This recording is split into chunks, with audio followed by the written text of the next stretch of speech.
家好，我是安娜。疫情让人们的生活状态和生活方式发生了变化。疫情之下，很多人都觉得抑郁了，这时候最危险的就是抑郁症。不过，印度神童阿南德在7月13日教给人们7种治疗抑郁的方法。节目开始之前，亲爱的观众朋友们，记得点击订阅解密频道，同时也别忘了打开小铃铛，这样我在 T 位更新时就会第一时间的通知。下面安娜就和大家一起分享并同声翻译印度神童阿南德关于治疗抑郁的7种方法。今天我们要谈的是造成抑郁的7个原因，以及解决这个问题的方法。你可以通过我们今天的视频来帮助自己和你的亲人。我们将会涵盖很多不同的方面，包括阿育吠陀、现代科学以及占星术。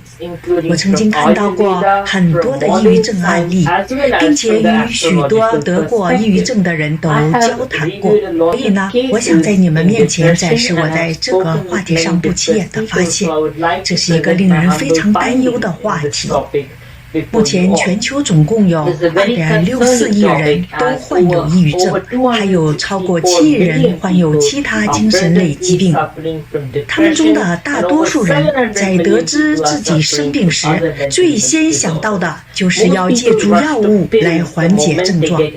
但是很少人会有人意识到，这个行为只是在给药企送钱，并且呢，他正在给那些穷人带来无穷的痛苦。所以今天我们就来探讨一下，究竟什么是抑郁症，以及抑郁症是由什么原因造成的。那我认为第一个原因，那就是在于业力，也就是说我们过去的行为造成了这一切。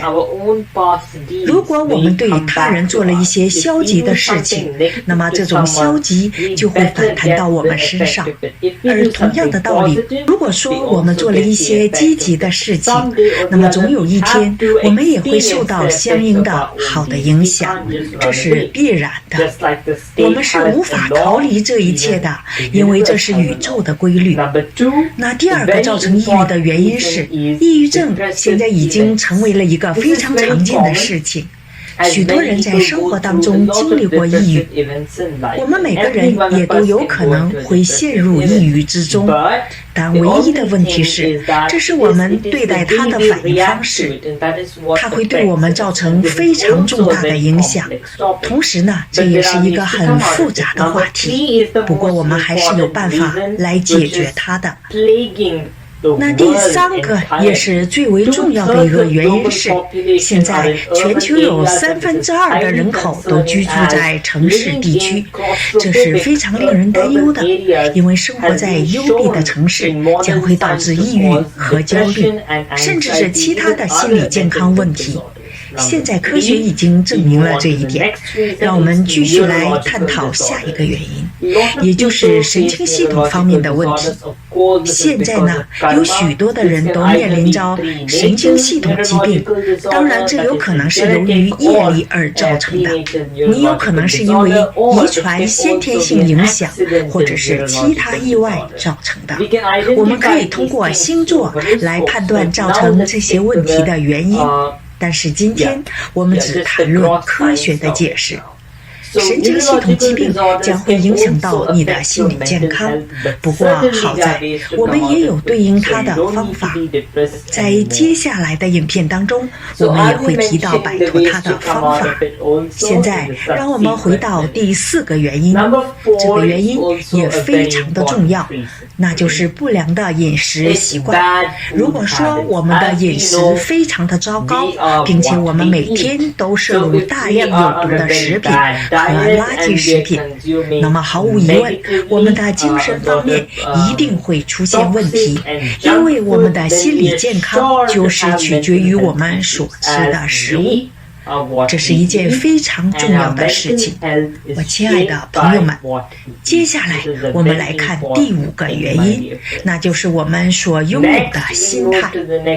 一个人的心态对于他的心理健康来说是非常重要的。我们现代人都没有一个普通的心态，这是造成抑郁的一个主要原因。这让我想起了《博家梵歌》当中非常优美的一段诗句。这段诗句的意思就是说，当我们的人刻意的去追求幸福的时候，抑郁和痛苦就会找上门来。我们应该从内心和大自然当中来寻找幸福。当我们追赶幸福的时候，我们就会变得沮丧，这是一个非常严重的问题，同时它也是很容易被理解的，甚至是可以被科学所证明的。所以请让我们在大自然和我们的内心当中来寻找幸福吧。这很困难，但它是摆脱抑郁的一个有效的方法。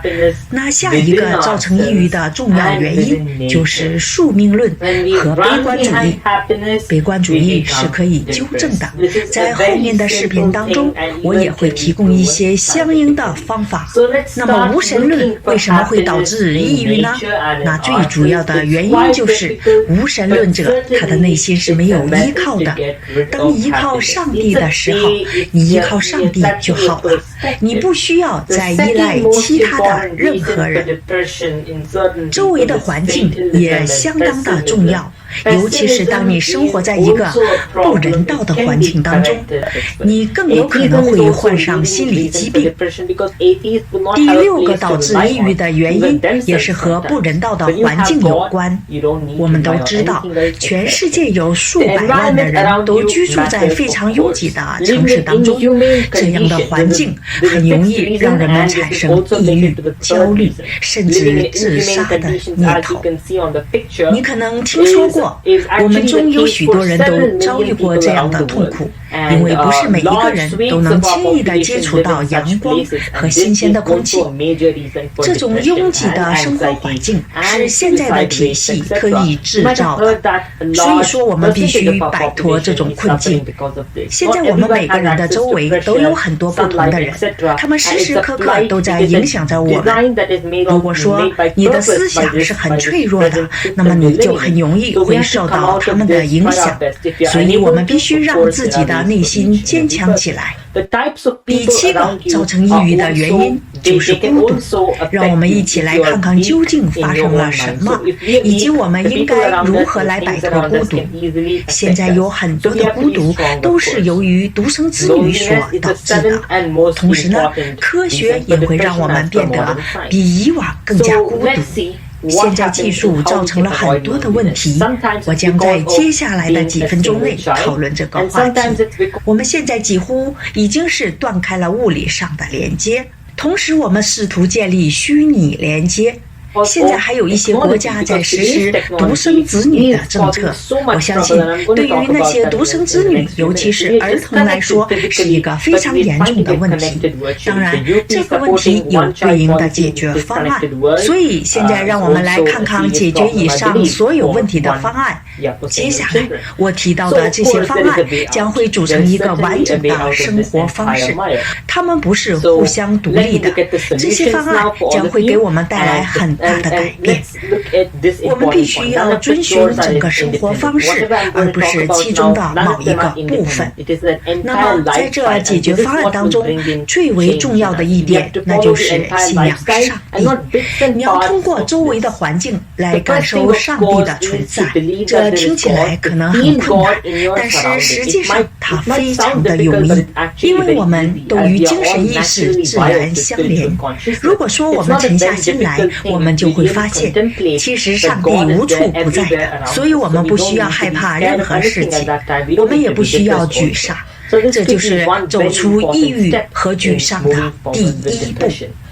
当然，我们还会谈到其他很多的解决方案，并且这些是一个整体。每日的祈祷也是非常重要的。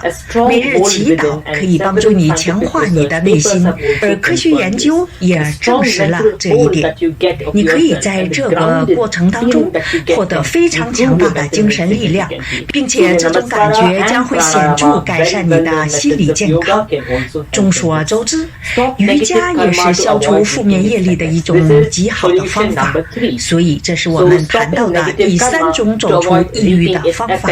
后面的业力获得对我们产生极大的影响，主要是因为业力是循环的，我们对它的贡献越多，业力也会越多，所以我们应该尝试去做一些能够让人们带来积极变化的事情，而不是让我们周围的人都变得更加的消极。我们是在为我们的未来播种种子。每当我们采取行动时，我们都是在为未来播种，而每一个行动都是有正反两面的。其中可以最快帮助人们摆脱抑郁的方法就是让人们重新亲近大自然和土地。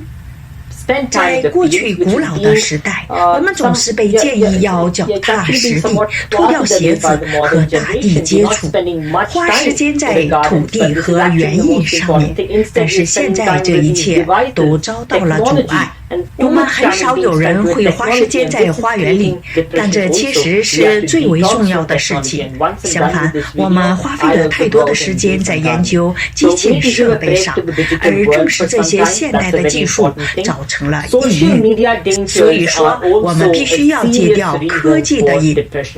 一会儿我完成了这些影片之后，我也会去做一些园艺。我们都需要暂时离开这个数字世界，让自己休息一会儿，这是非常重要的。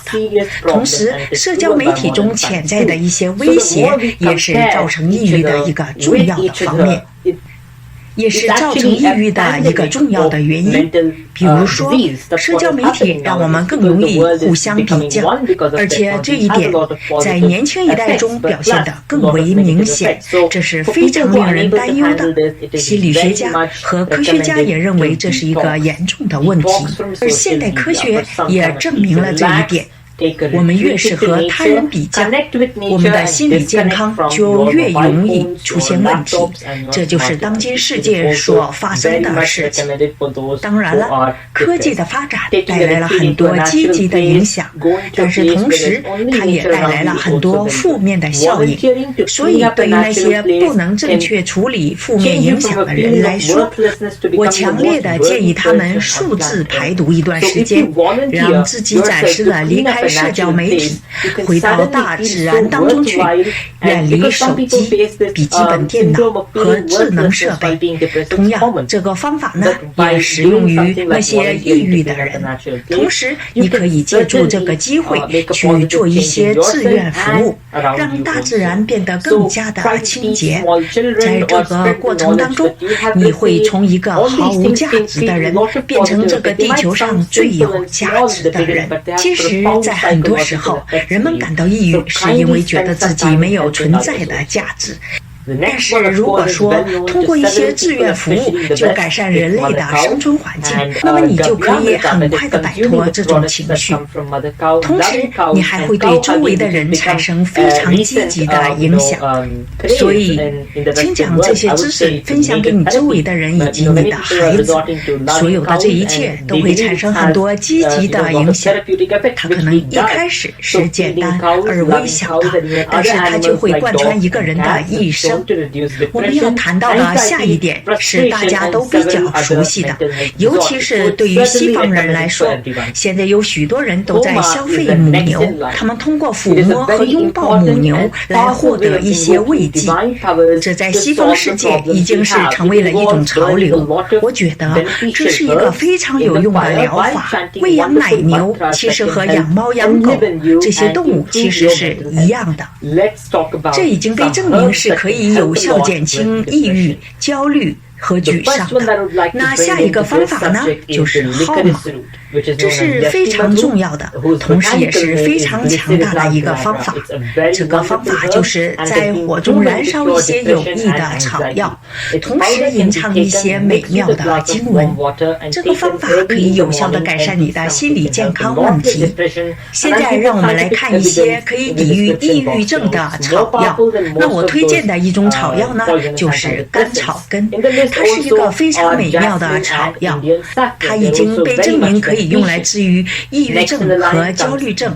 你可以把它的粉末和温水混合起来，早上空腹饮用。关于这一点的科学依据，我将会在下方的描述栏里提供相应的链接。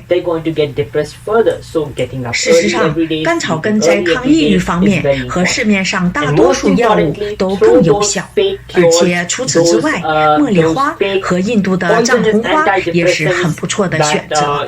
如果说一个人没有良好的生活作息以及管理日常事务的责任，那么在未来，这类人是更容易患上抑郁的。因为每天早睡早起是很重要的，而更为重要的是，请扔掉那些假药。扔掉那些抗抑郁的假药，这些都是大公司强加给你的，它们很有可能会造成大量的器官损伤和神经损伤，所以请你把它们扔进垃圾箱里，因为很多东西都要比他们好得多。那我们的下一个主题是谁更容易患上抑郁症？我现在要讨论一件很重要的事情，它是关于更好的生活，而不是自杀。自杀意味着存在的终结。其实一个人在自杀之后，他们是不会投胎到下一个孩子身上的。有一段时间里，他们会被完全困住，无法体验任何事情。这将是一段沮丧和悲伤的事情。所以对于那些想自杀的人来说，这是非常不应该的。而事实上，自杀还会造成很深很深的伤害。并且自杀并不意味着终结，人在这之后还将会存在很长一段时间。我们必须挽救每一个有这种想法的人，我们应该尽力而为，不允许任何人想这样的事情。现在我们要去讨论下一个事情。现在我们要讨论下一件事情，那就是谁更应该患上抑郁症。这里呢，我只是给你们一些大概的观点，因为这是一个非常大的话题，尤其是它还会涉及到吠陀占星术。占星术实际上是非常深奥的，需要进行大量的研究。在吠陀占星术中，月亮就代表了心理健康，因为月亮对我们的影响是非常大的。但是现代科学还无法解释月亮是如何来影响地球的。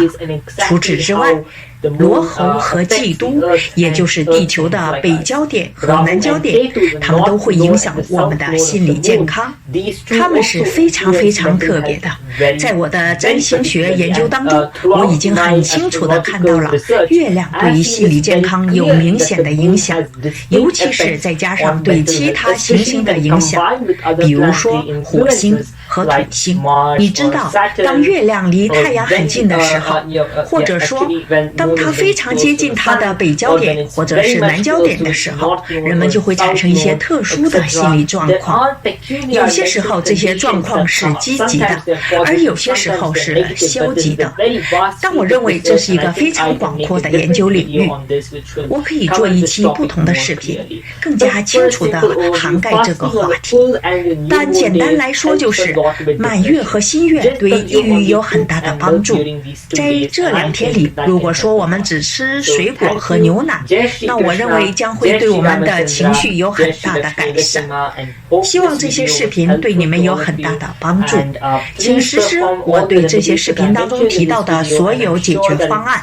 我相信它将会引导你的精神上获得更大的满足。如果你真的理解这段视频和呈现的内容，你可以在自己的生活方式当中来实现它，也可以帮助和教育其他的人，这样他们就可以和周围的人来分享你的经历，人们所面临的精神负担也明显的会减轻。人们之所以自杀，就是有很多人无法向他人倾诉，人们远离那些抑郁的人，不花时间和他们一起，这就是世界上失去无数生命的原因。在这方面，我相信我们都需要花费更多的时间，甚至政府也需要调查埃费托方面，还有综合健康方面，而不是仅仅的去使用抗抑郁药。很多人在网站上都受其化学治疗系统的影响，如果你只阅读这些内容，它就会完全关闭你对治疗抑郁症的方式。世界正在遭受更多的痛苦，我相信如果我们都对这个美丽的系统给予关注，那么有毒的抗抑郁药就可以避免了。综合治疗结合了许多形式的治疗，你把它作为一种生活方式，对于任何抑郁的人来说都是最好的事情。这些抗抑郁药都是暂时的效果，会在深层次的解作中伤害你，把它从你的生活中去掉，但医生有时不允许你这样做，在金钱的影响下，政府也会提出意见。所以我认为我们尝试通过科学研究，追寻自然疗法形成我们的意见，而不是化学疗法，只能暂时的让你感到幸福和舒缓你的神经，实际上对每个人来说都是长期负面的影响。希望阿南德的视频能够帮助大家战胜抑郁，千万不要自己面对一切，要知道这世界爱你。下期我们继续播出美国总统白宫生活，敬请大家观看，我们下期见，拜拜。